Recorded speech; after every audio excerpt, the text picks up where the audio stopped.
Afternoon everyone, I hope you're all keeping well. Welcome back to East Sussex. We're doing our second walk from the East Sussex year-round walks book. The very lovely Candice is here. So we're in Woodingdean, which is very near Brighton. It kind of overlooks Brighton down on the south coast. We're at the right car park now. I basically just spent the best part of an hour filming the wrong stuff. We basically parked at another car park just at the other end of Falmer Road and started the walk. It's really good, nice sea views and everything. And then we got to a road and there was a little church at the bottom of it. And it was like, right, where do we go now? And by process of elimination we worked out we're actually in the wrong car park, the wrong place completely, so we had to retrace our footsteps and come back. So that's cost us, it's like nearly 2 o'clock now, so we're not going to stop to sniff the roses on this walk. No. I have got a cider to review. We might have to do it in the car, who knows, we might have to have the sandwiches in the car now. I'm super pissed off about that. It's not ideal, but we'll try and make the best of a bad situation. When life hands you lemons, just make lemonade. Make lemonade, exactly. Make love, not war. There you go. All right, that's nothing to do with it, but anyway. So there she is. Yeah.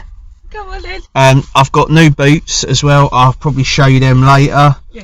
That's about it, really. It's completely taken the wind out of my sails now. Really annoyed about that.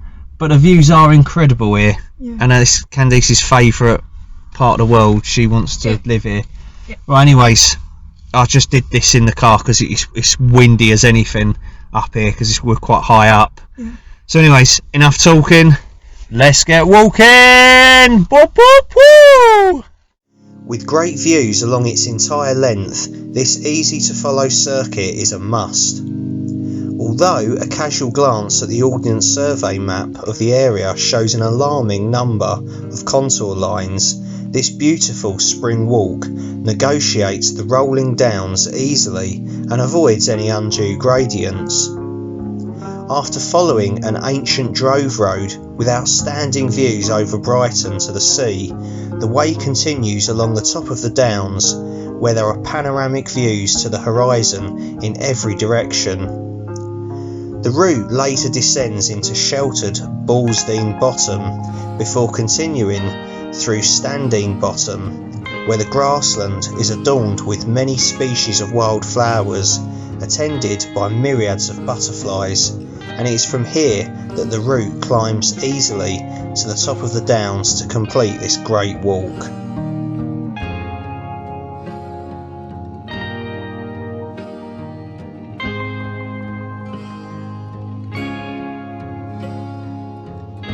This path is known as Jugs Road. This ancient track was once used by fishermen delivering their wares on foot from the coast to Lewes. A jug is a fish carrying basket.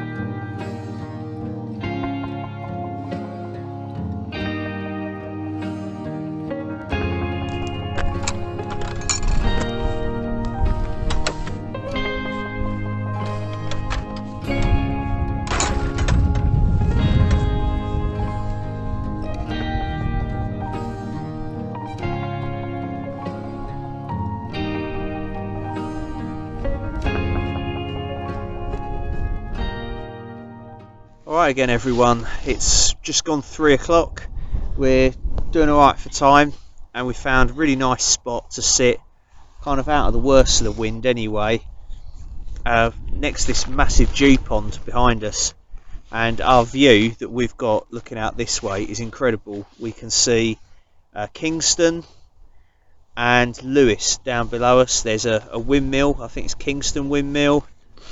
It doesn't say on the map, I'll have a look. Alright, we can see Lewes Castle, we can see Mount Caban where we wild camped, was it last year now? Or was it this year? Last year. It was last year. One of the best wild camps I think we've ever done. And then across onto the South Downs, which we're actually on now, the South Downs Way. In the distance we can see Firle Beacon as well, where there is a winter walk in this new book, and I really want to wild camp up there. Be absolutely brilliant. The views are incredible. So we're stopping for a quick bite to eat. I've got some hot water in there for some herbal teas. Candice has got the rolls or the baps. I think they've got like a smoky cheddar cheese spread in them. Vegan chocolate we're going to try out as well, so why not? Yeah, I think Candice's got ham rolls, and I've just got loads of this cheese spread, which is unbelievably good. We've got some Heinz vegetable soup as well somewhere. You can have that in the car. We're going to have that in the car, I think Candice says, just because we don't want to stop here for too long. And I think we may well have the cider later as well, so it's just a quick one. A few bits in there, and that's it really. So yeah, because as I say, we fouled up on like the car park where to start from earlier on. We've lost a lot of time, so we don't want to lose too much time. And no, it won't get dark till later tonight. I mean, I've got a head torch and stuff, but it's not the point. It's for the purposes of filming really. It's not going to be ideal. Anyways, enough yakking and let's get snacking. I nearly forgot to show you my new boots from Decathlon. I nearly fell off the fence then. There we go. So they were like 45 quid, which was a bit more than I wanted to pay, because the last pair of boots I got from Decathlon cost me about 30 quid. They lasted quite a while. I suppose they're nothing fancy, but they do the job. They're pretty comfy at the moment. It turns out I needed a size 10.5 because I've got like waterproof socks on as well. It says the boot's waterproof, but of course it's not, but it keeps out a bit of the water, I guess. And yeah, I just like them. I like that colour. I mean, there's not a lot more to say about them really, so I'm happy with them. They feel great at the moment.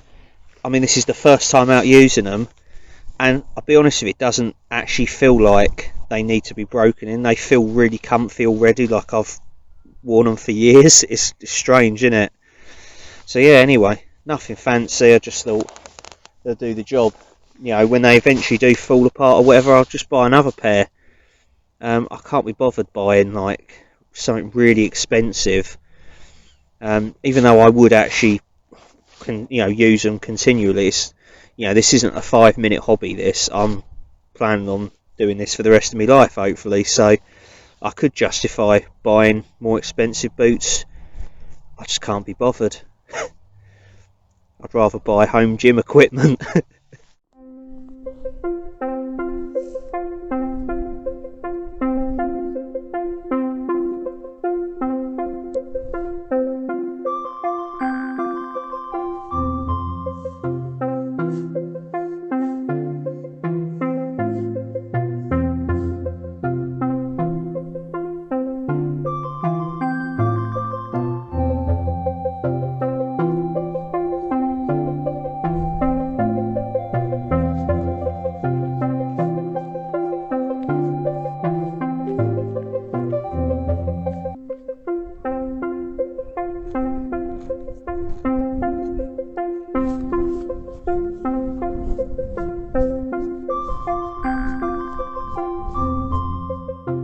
Both Ballsdean and Standine Bottom were farming communities inhabited until the Second World War. The area became a training camp for Canadian troops, and after the residents were moved out, the buildings were used for target practice by the artillery. None of the destruction is visible today, and these beautiful valleys have reverted back to nature. The pretty Chalk Hill Blue is in residence nowadays, living on the chalkland flowers and grasses.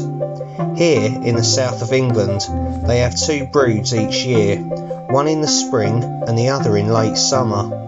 Their chrysalis is attractive to ants and is often dragged into their nests, where the ants feed on the honeydew the larvae emits.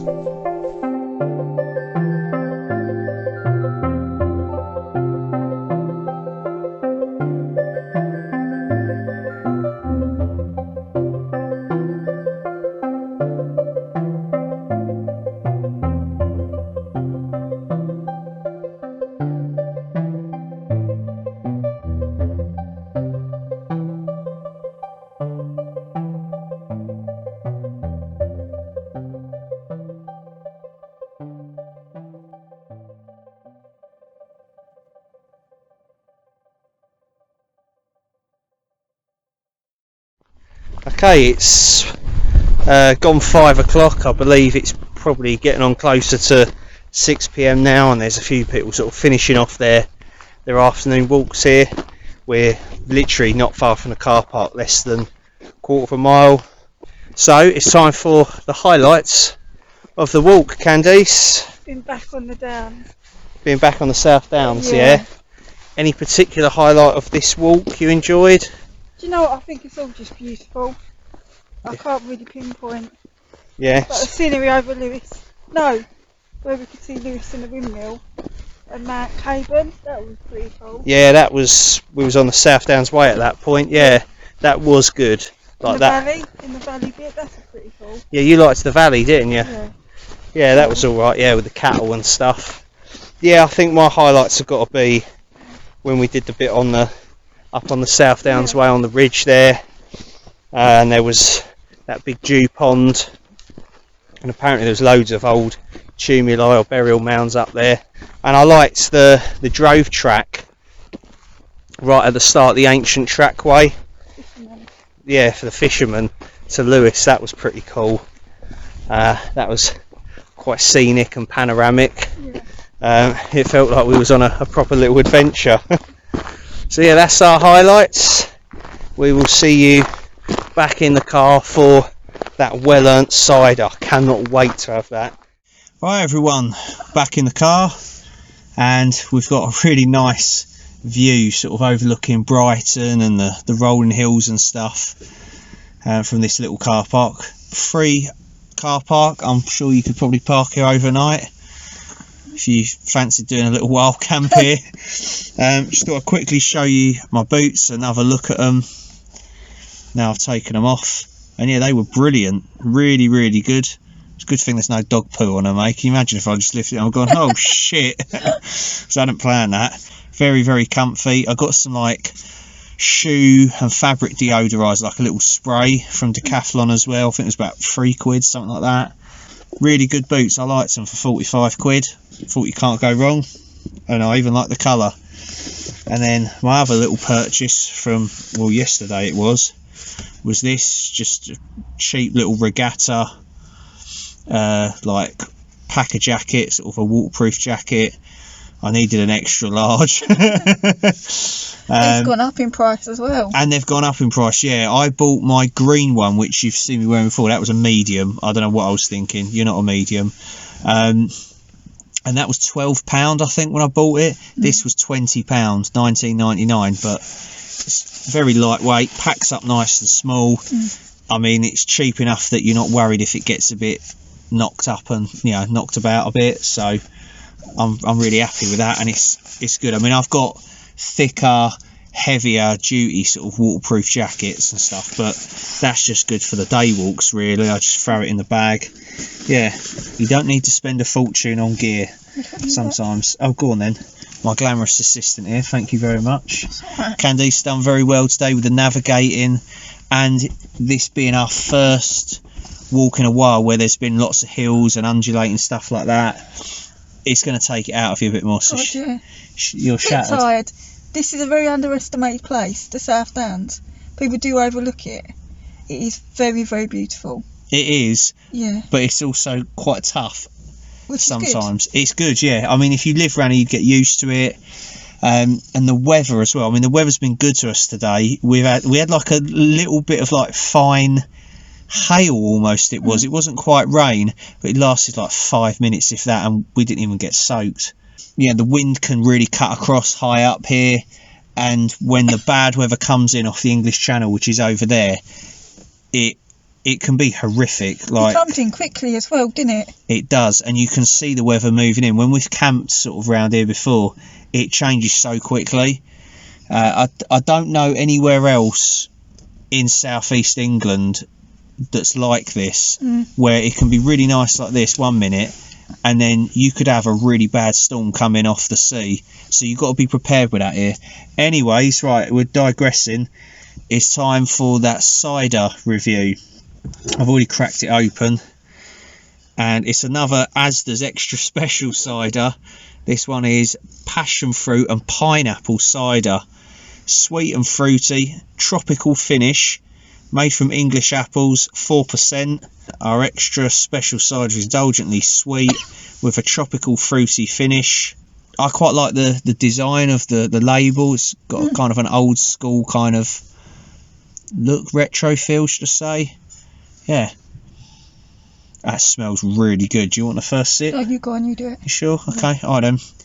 I'll tell you who we'll dedicate this one to. As we're in the South Downs, we'll dedicate it to John, aka the Camping Astronomer. I've given him a shout out before. John is a top bloke.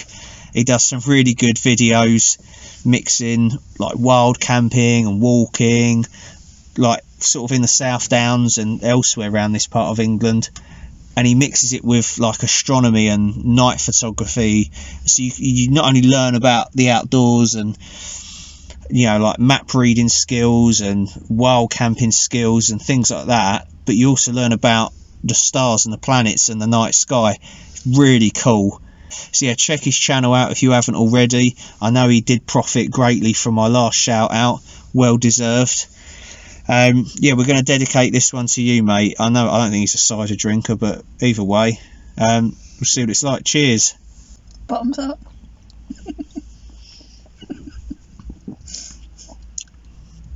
Oh, it's good. It's a good one. That's decent. It's as good as a strawberry one. What was that one we had before? Cranberry and... That was a good one. That was good. Clementine. Cranberry and clementine, was it? Yeah. That was good. I think this is better just because I like passion fruit and pineapple in ciders.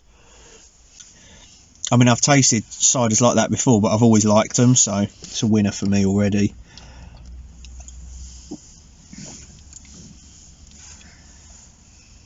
Yeah, it's alright.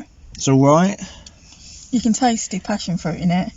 Not really getting much of an apple or Not at kind all. of normal cider thing. It's purely passion fruit and pineapple. So if you're one of those people that likes a cider to taste like a cider, I'll take that away. old school, then yeah, you wouldn't like this. But if you're a tart like me that doesn't really like the taste of alcohol, that is brilliant. And I always say 4% for me is like the magic percentage for alcoholic volume. Don't know why. You really like that, yeah? I went to guzzle it and I've realised, you know, I had to stop myself from guzzling it down. It's quite fizzy. Yeah, I could neck that in one go. It would taste good flat even, I think. Let's just cut straight to the scores. What would you give it out of 10? 8.7. 8.7, yeah? It's a good cider. It's good. I mean, it's nothing really different or anything. Yeah, we've had pineapple ciders before, we've had passion fruit ciders. I'm sure we probably had a mixture of the two before. I think I'm going to go a solid 9 with it. Like, it is really good. So far, these, as the ciders, like the 3 that I've picked up, and we've reviewed 2 so far, have been brilliant. Check out some Asda ciders. I think that is it. We're going to finish off the rest of our food. We won't bore you with that. We're going to leave it here. Thank you very much for joining us on this one. It's been great fun. We've looked forward to this one. It's great to be back in East Sussex and sort of, you know, other parts of where I go walking now. So really making the most of it at the moment, the good weather and the current situation. Hopefully do some wild camping down here soon as well with some of the walks. So yeah, stay tuned for that. Thanks for watching. Take care of yourselves, look after each other, stay safe. We will see you soon. Bye. Bye. Happy days. Happy days. Oh, Happy days.